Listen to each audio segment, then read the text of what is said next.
안녕하세요. 한양학원 과학강사 강준영입니다. 오늘은 25년 2차 고졸 검정고시 과학 파트 해설 영상을 시작해 보도록 하겠습니다. 먼저 1번 문제부터 진행을 해보겠습니다. 자, 다음 설명에 해당하는 발전 방식은? 이라는 질문이 나왔는데요. 발전 방식은 기초 에너지원이 무엇인가에 따라서 이름이 결정이 되게 됩니다. 그래서 주어진 제시문을 보시면 바람의 운동 에너지, 바람의 방향과 세기라는 명칭이 나왔기 때문에 정답은 3번 풍력 발전이 되겠습니다.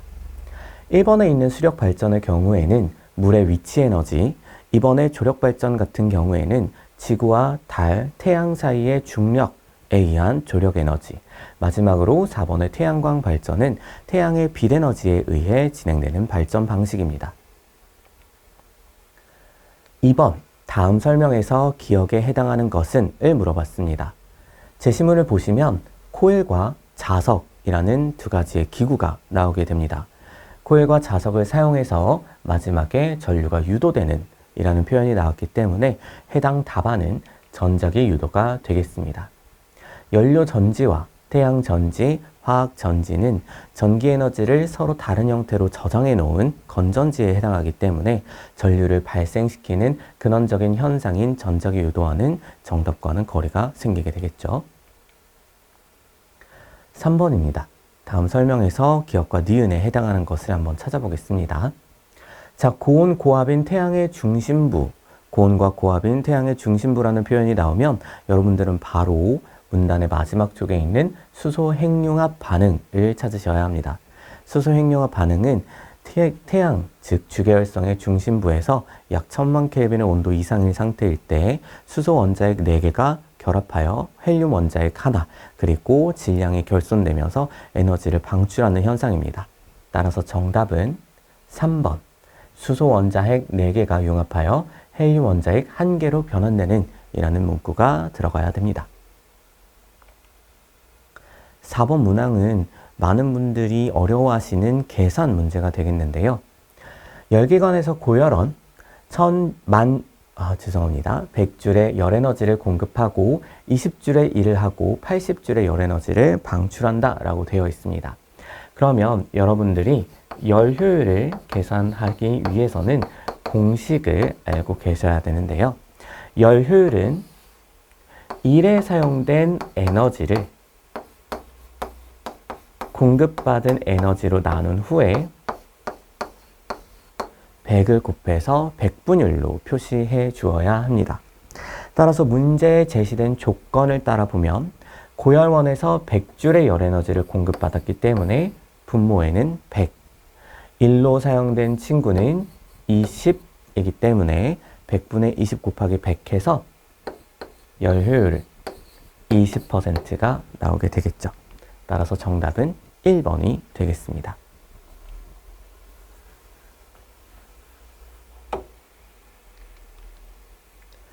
다음은 운동량, 충격량에 관한 문제가 되겠죠. 자, 그림은 두 물체 A, B가 마찰이 없는 수평면에서 각각 일정한 속도로 운동하는 모습을 나타낸 것이다 라고 나와 있어요. 그리고 운동량의 크기를 물어봤습니다. 자, 보통 운동량과 충격량 단원에서 한 문제 가량에 계산하는 문제가 나오게 되는데요. 이번 문제는 단순하게 운동량의 크기만 계산하는 복합적으로 사고할 필요가 없는 간단한 문제가 출제되어서 오히려 여러분들이 편하게 풀으셨을 수도 있겠습니다. 일단 운동량을 구하기 위해서는 두 가지의 조건이 필요하죠. 바로 질량과 속도에 관련된 항목이 필요합니다. 운동이라는 것의 정의 자체가 질량을 가진 물체가 속도를 가지고 위치에 따라 시간에 따라 위치가 변하는 현상을 얘기를 하기 때문에 운동량을 표현을 할 때에는 질량과 속도를 곱하면 되겠습니다. 그래서 A 같은 경우에는 질량이 2, 속도가 3이어서요. 운동량은 두 숫자의 곱인 6이 나오게 되겠고요. B 물체 같은 경우에는 1kg짜리의 물체가 2라는 속도로 갔기 때문에 운동량은 2가 나오겠습니다. 따라서 A의 운동량인 6은 B의 운동량인 2의 3배가 되겠죠. 정답은 1번이 되겠습니다. 6번 문제로 넘어가 보도록 하겠습니다. 자, 다음 중 수소 분자와 같이 공유 결합으로 형성된 것이라고 문제가 나왔는데요. 여러분들이 문제를 많이 푸시면서 이제 이온 결합의 물질을 찾는 것, 공유 결합의 물질을 찾는 것 많은 문제를 접하셨을 거예요. 그러면서 몇 번 드신 생각이 아마 있으실 거예요. 이온 결합 화합물을 다 외워야 되느냐, 공유 결합 화합물을 다 외워야 되느냐. 일단 결론부터 말씀드리면 그럴 필요는 없죠. 그래서 일단 정의 자체를 여러분들이 구분을 하고 계셔야 되는데, 이온 결합 같은 경우에는 금속 양이온과 비금속 음이온이 결합을 했기 때문에 화학식을 통해서 여러분들이 금속 원소와 비금속 원소가 같이 존재하는지를 보셔야 되고요. 그렇지 않고 비금속 원소로만 구성되어 있다라고 얘기하면 공유 결합 물질이 됩니다. 하지만 혹시라도 여러분들께서 뭐가 금속이고 뭐가 비금속인지 외우기 어렵다라고 하시면 정말 간단하게 높은 확률로 정답을 맞추실 수 있는 방법이 있는데요. 보기에 제시된 물, 염화칼슘, 염화나트륨, 산화마그네슘을 한번 보시면 물을 제외한 나머지 3개는요. 이름 자체에 화학식에 들어있는 원소의 이름이 직접적으로 언급이 되어 있습니다. 염화칼슘에는 칼슘이, 산화마그네슘은 마그네슘이, 염화나트륨에는 나트륨이 함께 들어있죠. 이런 경우에는 우리가 한글 이름을 보고요. 이 물질에는 어떤 원자가 들어가 있을 수 있겠다라고 유추가 가능하면 대부분 높은 확률로 이온 결합 물질입니다. 하지만 정확하게 외워두셔야 하겠죠. 정답은 1번입니다. 물, 수소와 산소는 모두 비금속이고요. 비금속끼리 전자를 공유하여 형성했기 때문에 물이 공유 결합의 대표적인 예시가 될 수 있겠습니다. 7번 문제입니다. 자, 그림은 수평 방향으로 던진 공의 위치를 일정한 시간 간격으로 나타내었다. 공의 운동에 대한 설명으로 옳은 것들을 나열하게 되어 있는데요. 수평으로 던진 물체의 운동 같은 경우에는 매 순간마다 운동의 방향이 바뀌기 때문에 이 물체의 운동은 수평 방향과 연직 아래 방향 두 방향으로 나누어 해석하게 됩니다. 수평 방향 같은 경우에는 여러분들이 문제의 눈금을 보시면 아시겠지만 매 순간마다 일정한 시간 간격마다 수평 방향으로는 한 칸씩 동일한 거리를 움직이게 됩니다. 따라서 우리는 이 그래프를 통해서 수평 방향의 속력이 일정하다라는 것을 알 수가 있고요. 연직 방향 같은 경우에는 매 순간마다 사진을 찍었을 때 이 둘 사이의 간격이 점점 더 멀어진다라는 것을 확인하실 수가 있습니다. 따라서 니은은 틀린 보기가 되고요. 옳게 고친다면 속력은 일정하게 증가한다 혹은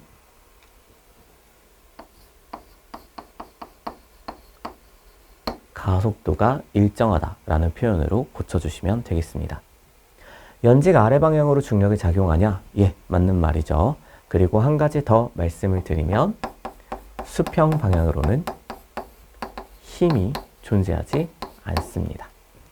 따라서 정답은 3번 기역과 디귿이 되겠습니다. 다음 8번 문제로 넘어가 보도록 하겠습니다. 자, 그림은 염소 원자의 전자 배치를 나타낸 것이다. 자, 요렇게 올해에도 어김없이 그림을 주고 이 원소에 대한 설명을 보기에서 찾게 만들었죠. 첫 번째로 금속 원소냐? 라고 나와 있는데요. 할로젠 원소죠. 염소 원자는요. 17쪽에 해당하고 주기율표의 오른쪽에 위치해 있어요. 그래서 이 친구는 비금속 원소라는 걸 알 수가 있고요. 3주기 원소이다를 판단하기 위해서는 어떤 걸 판단해야 하냐면요. 그림에 나와 있는 전자 껍질의 수를 판단하셔야 됩니다. 그리고 원자과 전자를 판단하실 때에는 가장 바깥쪽에 존재하면서 8개가 아니면 됩니다. 옥텟 규칙을 만족시키지 않으면 돼요. 그래서 금속 원소냐? 아니고요. 3주기 원소일까요? 하나, 둘, 셋. 네, 맞네요. 전자 껍질이 3개니까 3주기 원소가 되겠고요. 원자과 전자는 가장 바깥쪽에 7개의 전자가 존재하게 되고요. 8개, 즉 옥텟 규칙을 만족시키지 않았으니까 존재하고 있는 7개의 전자가 모두 원자가 전자가 되겠죠. 정답은 4번이 되겠습니다. 9번으로 넘어가 보도록 하겠습니다. 자, 다음은 화학식을 통해서 산화되는 물질, 환원되는 물질을 찾는 문제입니다. 자, 산화되는 물질과 환원되는 물질을 찾을 경우에는 여러분들이 항상 화살표의 왼쪽에 있는 반응물에서 찾으셔야 합니다. 그러면 산화된다라는 뜻은 산소를 얻는 것이기 때문에 반응물 상태에서 가지고 있는 산소의 개수보다 생성물 상태에서 가지고 있는 개수가 더 많아야 되겠죠. 이런 경우에는 이제 광합성처럼 여러분들에게 오답을 유도할 수 있는 화학식들을 판단하는 방법으로 산소를 제외한 원자가 얼마만큼의 비율로 산소를 가지고 있는지를 체크를 해보셔야 됩니다. 자, 산화철 같은 경우에는 화학식이 FeO3죠. 그럼 이 화학식을 한번 분석을 해보면 Fe, 철이라는 친구가 2개가 있고요. 산소라는 친구가 3개가 있습니다. 그러면 저희는 이걸 어떤 식으로 해석할 수 있냐면요. 산소라는 친구 1개가 산소라는 친구 1.5개를 가지고 있다 라고 판단할 수가 있습니다. 생성물을 보시면요. 반응물에서는 철이 산소를 가지고 있지만 생성물에서는 철이 홀로 존재합니다. 따라서 산화철은 철이 되면서 환원이 되었다 라는 사실을 알 수가 있고요. 산화환원의 반응은 동시에 일어나기 때문에 산화철이 환원되었다는 건 일산화탄소가 이산화탄소로 산화되었다라는 걸 볼 수 있죠. 실제로 탄소와 산소가 1대1의 비율로 결합하고 있고요. 이 친구는 1대2의 비율로 결합하고 있죠. 그리고 이름에서도 알 수 있다시피 1산화탄소이고요. 2산화탄소입니다. 정답은 2번 일산화탄소가 되겠습니다. 10번으로 넘어가 보도록 하겠습니다. 자, 수산화 나트륨과 수산화 칼슘 수용액은 모두 염기성이다 라고 나와 있습니다. 그러면 모두라는 말은 이 친구가 공통이라는 뜻이죠. 그래서 화학식을 보시면 수산화 이온이 공통으로 들어가 있기 때문에 2가지의 물질을 공통으로 가지고 있는 수산화 이온이 염기성을 띠게 하는 이온이 되겠습니다. 문제 1번 보기에 제시된 수소이온은 산의 성질을 띠게 하는 대표적인 이온 물질이죠. 그리고 2번과 3번은 산성과 염기성을 판단하지 못하는 반응이 일어난다면 반응에 직접적으로 참여하지 않는 구경꾼 이온이 되겠습니다. 이거 역시 산과 염기에 대한 문제가 나왔죠. 11번을 보시면 기억에 해당하는 것을 찾아라 라고 나와 있는데요. 방금 전 문제에서 보셨다시피 염기의 주요한 성질을 나타내는 것은 OH입니다. 그리고 중화 반응이 일어나기 위해선 산성 물질이 들어가야 되고요. 산성 물질은 H 플러스를 내놓을 수 있어야 합니다. 1번의 경우에는 H 플러스와 Cl 마이너스 이온화가 되고요. NaOH는 Na 플러스와 OH 마이너스, CaOH2는 Ca2 플러스와 OH 마이너스, MgOH2는 Mg2 플러스와 OH 마이너스로 이온화가 되기 때문에 정답은 1번이 되겠습니다. 다음은 탄소 나노튜브를 설명한 보기들이죠. 여기에서 옳은 것을 고르라고 했습니다. 일단 탄소 나노튜브는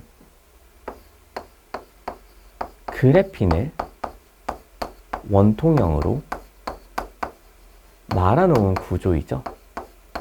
그래서 그래핀의 성질을 그대로 가져가면 됩니다. 열 전도성 있습니다. 전기 전도성도 가지고 있죠. 산소가 아닌 탄소 원자로 이루어져 있습니다.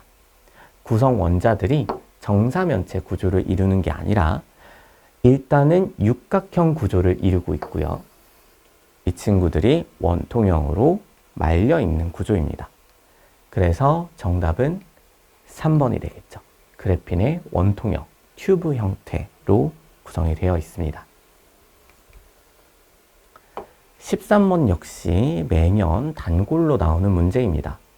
해당 문제는 DNA에서 RNA로 전사되는 생명 중심 원리의 일부 과정을 나타낸 것인데요. DNA는 이중 가닥으로 존재하고요. 이 이중 가닥 중에 한 가지가 주형 가닥으로 작용해서 전사 과정을 거친 후에 RNA가 만들어지게 됩니다. 이 과정에서 중요한 것은 DNA의 두 가닥이 묶여 있을 때 서로 상보적인 결합을 한다라는 것이고요.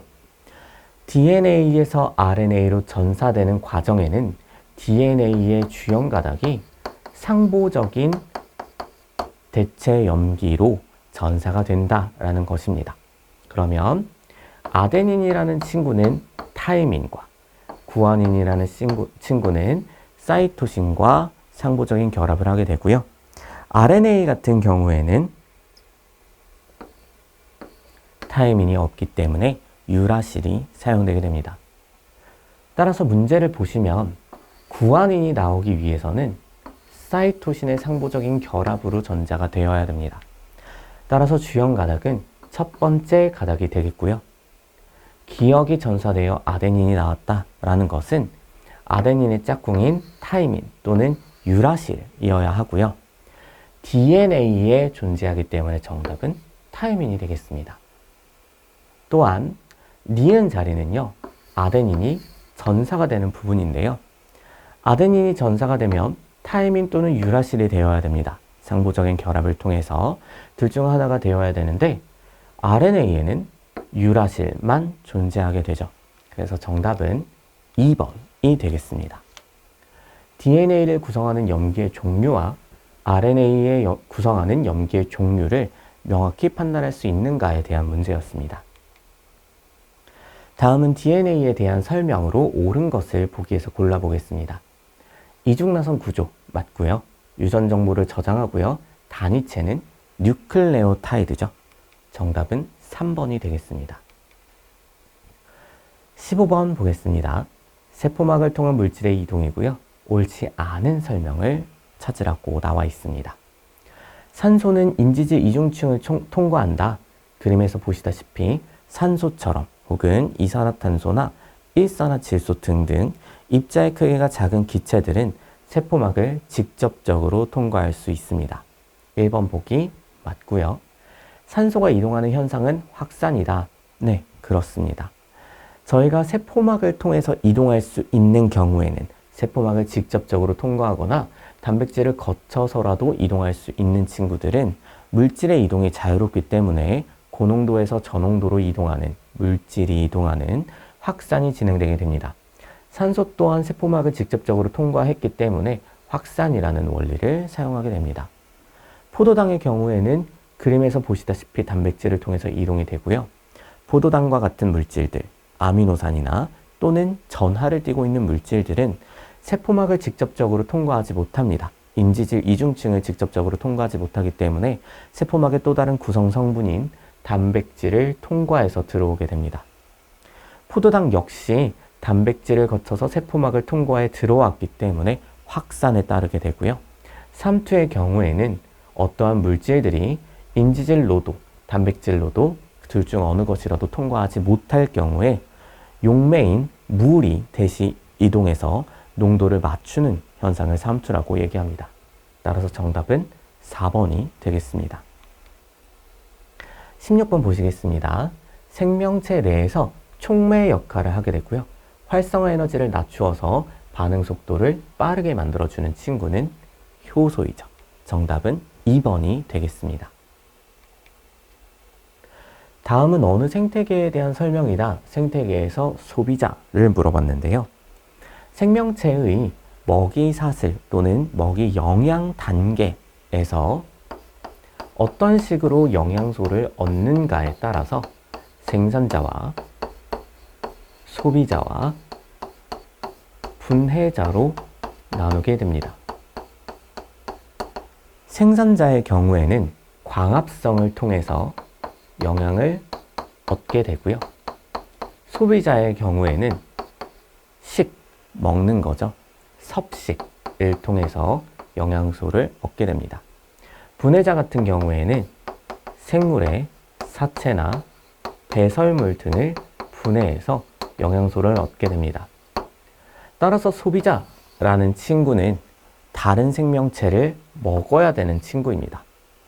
빛은요, 생명체가 아니고요. 온도도 생명체가 아니죠. 참나무는 나무이기 때문에 광합성을 하죠. 따라서 생산자에 들어가고요. 다람쥐가 소비자가 되겠습니다. 18번 넘어가 보도록 하겠습니다. 자, 생태 피라미드가 나와 있죠. 개체수가 가장 많은 단계를 물어봤는데요. 개체수는요, 아래쪽에 갈수록 더 많아지게 됩니다. 그래서 정답은 D가 되겠습니다. 자, 생태 피라미드에서 개체수, 그 다음에 에너지 효율, 그리고 생명체의 질량, 생물량 등을 가지고 생태 피라미드를 만들 수가 있습니다. 그 이외에도 몇 가지 종류가 있습니다. 그런데 문제에서 출제된 생태 피라미드에서 개체수, 생물량, 에너지량의 경우에는 아래쪽에서부터 위에 쪽으로 갈수록 감소하는 형태를 띠고 있습니다. 아래쪽은 저희가 하위 영양 단계라고 부르는 생산자가 되겠고요. 위쪽으로 올라가면서 1차 소비자, 2차 소비자, 그리고 3차 소비자, 혹은 가장 위에 있기 때문에 최종 소비자라고 부를 수가 있습니다.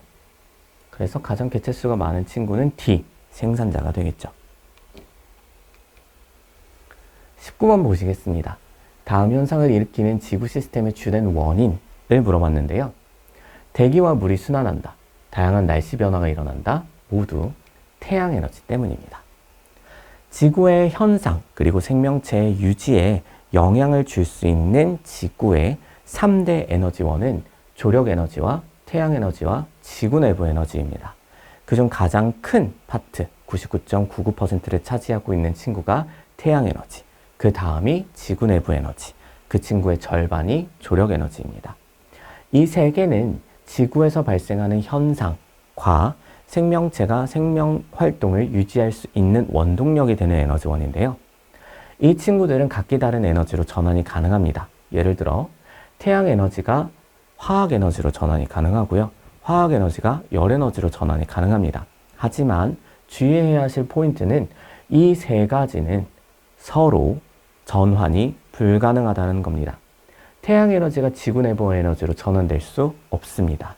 직접 전환될 수도 없고요. 간접적인 경로로도 전환이 불가능하다는 사실 기억해 두시기 바랍니다. 정답은 2번 체크하고 넘어가겠습니다. 20번을 보시면 지질 시대를 구분하는 문제인데요. 암모나이트와 공룡, 바로 3번 중생대가 나오겠죠. 자, 성캄브리아 시대 같은 경우에는 저희 시옷으로 시작을 하죠. 스트로마톨라이트가 있고요. 고생대는 삼엽충이나 완종류 혹은 필석, 갑주어 등등의 화석이 있습니다. 신생대는 매머드와 인류의 조상 그리고 화폐석이 대표적인 화석으로 남아 있습니다. 21번 같은 경우에는 직권의 층상 구조를 나타낸 것인데요. 직권은요, 깊이에 따라서 지진파가 통과하는 정도를 측정하여 토탈 4개의 층으로 나눠지게 됩니다. 가장 위쪽은 지각이고요. 구성 물질은 규소와 산소로 이루어져 있습니다. 고체 형태로 존재하게 되고요. 가장 얇은 층입니다. 멘트는요, 상층부는 고체, 하층부는 유동성이 있는 부분입니다. 따라서 대류가 일어날 수 있고 멘틀의 대류는 판의 이동을 야기하게 됩니다. 곧 지각 변동을 일으킬 수 있는 에너지원이라고 볼 수가 있죠. 구성 성분은 A와 동일하게 규소와 산소로 이루어져 있습니다. 나머지 두 개의 층인 C와 D는요, 통합적으로 핵이라고 부를 수가 있고요. C는 외핵, D는 내핵입니다. 두 가지 핵의 구성 물질은 철과 니켈로 동일하지만 C 같은 경우에는 외핵, 액체 형태로 존재하게 되고요. D 같은 경우에는 내핵, 고체로 존재하게 됩니다. A 지각 맞고요.